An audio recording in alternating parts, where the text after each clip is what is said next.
70 million Americans have inflammatory joint pain, and I think, as Catherine said, it's largely dietary related. And I noticed that when people have arthritis and they change their diet from a standard American diet to a plant-based vegan diet, the arthritis tends to go away.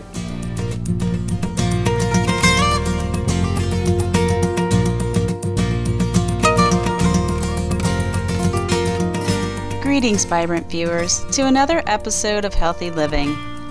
Today we present part one of a two-part interview with vegan naturopath, herbalist, neuromuscular therapist, doctor of holistic health, and author from the United States, Dr. Steve Blake, who will provide expert advice on nutritionally sound eating and discuss the benefits of a whole foods, plant-based diet.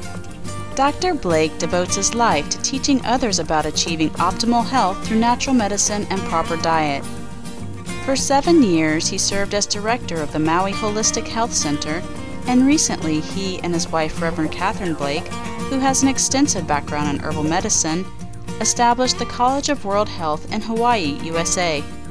The institution's goals are to inform others about the most effective approaches to natural nutrition, healing, and health from around the world, and to become the first place to look for understandable, accurate information about natural health. Dr. Blake has written a number of outstanding health books, including Vitamins and Minerals Demystified, Understanding Dietary Fats and Oils, and Healing Medicine. He has also produced a comprehensive nutrition software program called The Diet Doctor, which enables users to analyze their daily nutritional intake and gives suggestions on improving their diets based on input about their meals. Another of Dr. Blake's remarkable programs is Global Herb 2009, an extensive database that suggests natural remedies for many health conditions. Dr. Blake says it is one of the largest databases of its kind and features over 128,000 book and journal references from around the world. We begin our discussion with Dr. Blake on the subject of bone health. Osteoporosis, an illness in which the bones become porous and weak, affects an estimated 200 million people worldwide. Respected U.S. nutritional biochemist Dr. T. Colin Campbell has found that the condition is associated with the intake of meat and dairy products.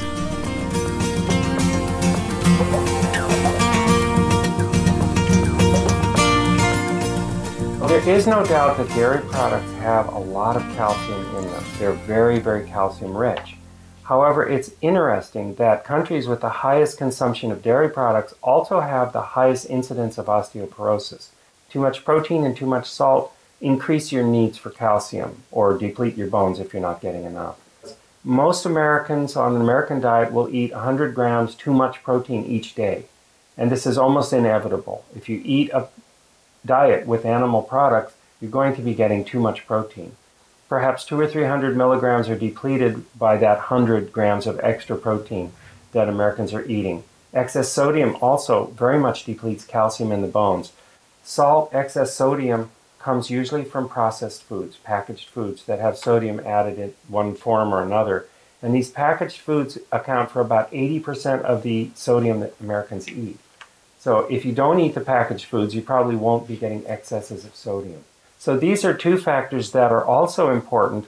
Besides your intake of calcium, you have to look at what's depleting the calcium in your body. And depletion is much more important because it takes no time at all to take calcium out of bones. It happens instantly. Our bloodstream must always be the same in calcium so that we have proper nerve and muscle action. However, to rebuild the bones takes a lot of time.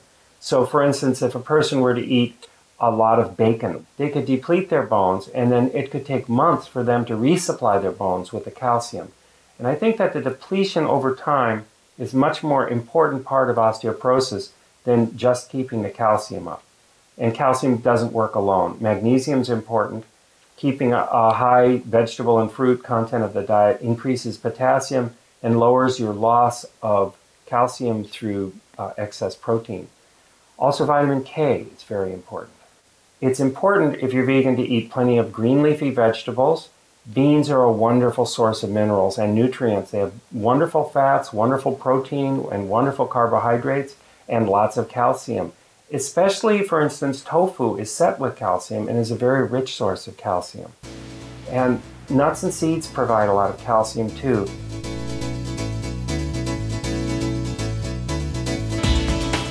In addition to calcium, several other nutrients are required to maintain healthy bones, particularly vitamin D. Approximately 90% of the body's supply of vitamin D comes from the exposure to sunlight.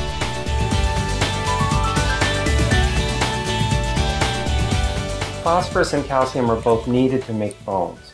And vitamin D, for instance, triggers the phosphorus and the calcium to be deposited into the bones. You have to get vitamin D. However, remember, the body stores vitamin D for years, so you don't necessarily have to get vitamin D every day. Mm-hmm. If you're getting sun on your face and hands for 15 minutes 2 or 3 times a week, even in this latitude of 38, just through the spring, summer, and fall, you should have enough calcium to make it through the whole year.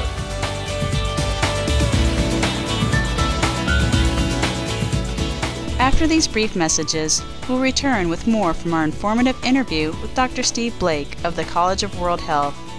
Please stay tuned to Supreme Master Television.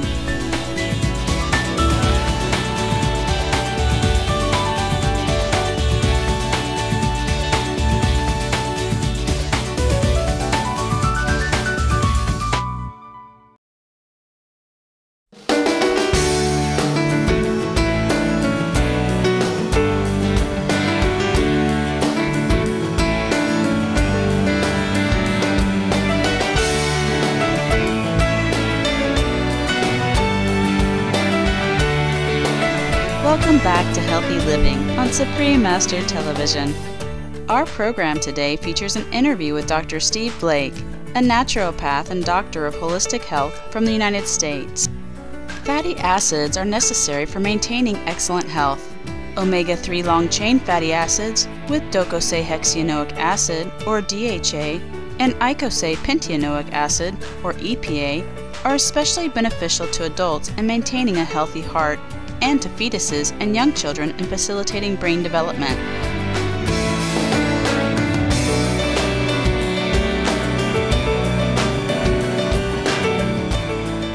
The essential fatty acids are linoleic acid and alpha-linolenic acid. These are found in plants. Fish oils don't contain any essential fatty acids. They're not essential for human health. You're going to need enough ALA in your diet. That's the alpha-linolenic acid. It's an omega-3 fatty acid. It's the root of the family, and it's the only essential one in the omega-3 family. 2 to 4 grams a day would be a good amount of alpha-linolenic acid.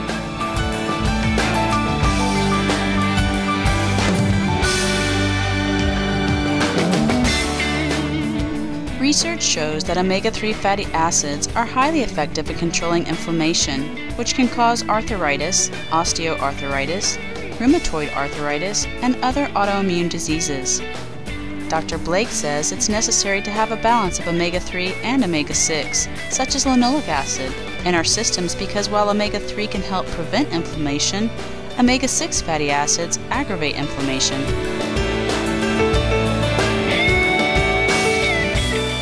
Inflammation can be relieved by lowering the amount, and it's not only linoleic acid excesses that increase inflammation, it's also arachidonic acid. Now, arachidonic acid is a direct precursor to eicosanoids, the inflammatory ones, and it's found only in meat and dairy products. So, limiting your arachidonic acid and increasing your ALA is a good way to reduce inflammation in the body, and it works quickly and effectively without drugs. The other important thing is to keep the amount of linoleic acid down. Most Americans eat 10 to 15, even 20 times as much of this essential fatty acid as the ALA. And this overpowers it and makes it difficult for the ALA to get converted into EPA, which is quite easy if the balance is about right. The proper balance would be something like 3 to 1, 3 times as much linoleic acid as alpha-linolenic acid. The myth persists that fish and fish oil are good for heart health. However, in the famous DART-2 Diet and Reinfarction Trial study, heart patients with chest pains who consumed fish saw no reduction in mortality, and those who took fish oil capsules were found to have an increased risk of cardiac arrest and sudden death.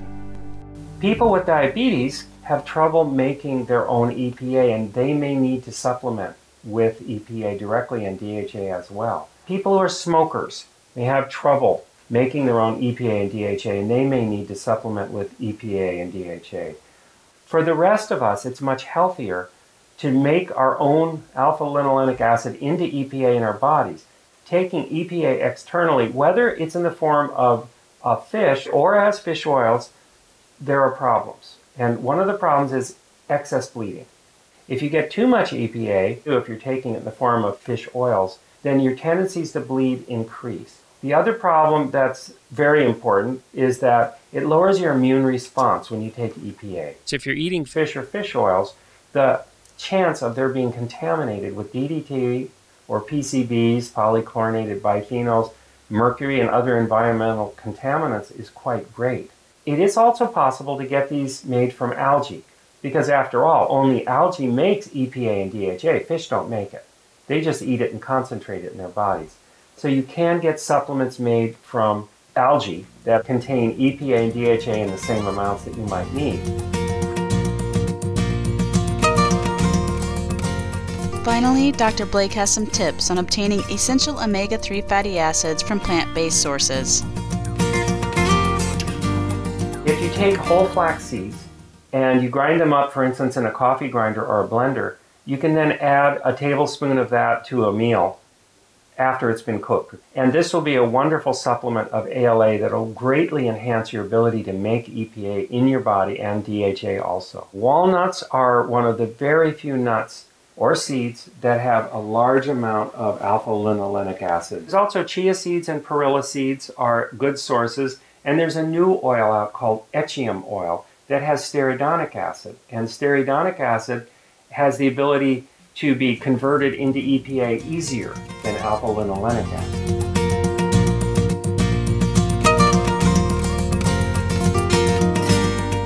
We sincerely thank Dr. Steve Blake for his insightful comments on how to stay healthy through intelligent eating, and applaud him for spreading the uplifting message about the invigorating plant-based diet through the College of World Health and his other work. Books and other media by Dr. Steve Blake are available at www.naturalhealthwizards.com. Treasured viewers, please join us next Monday on Healthy Living for Part 2 of our program featuring Dr. Steve Blake's sound advice on the role of oils and fats in our diet. Up next is Science and Spirituality after Noteworthy News. May we all enjoy the best of health and the highest of spirits.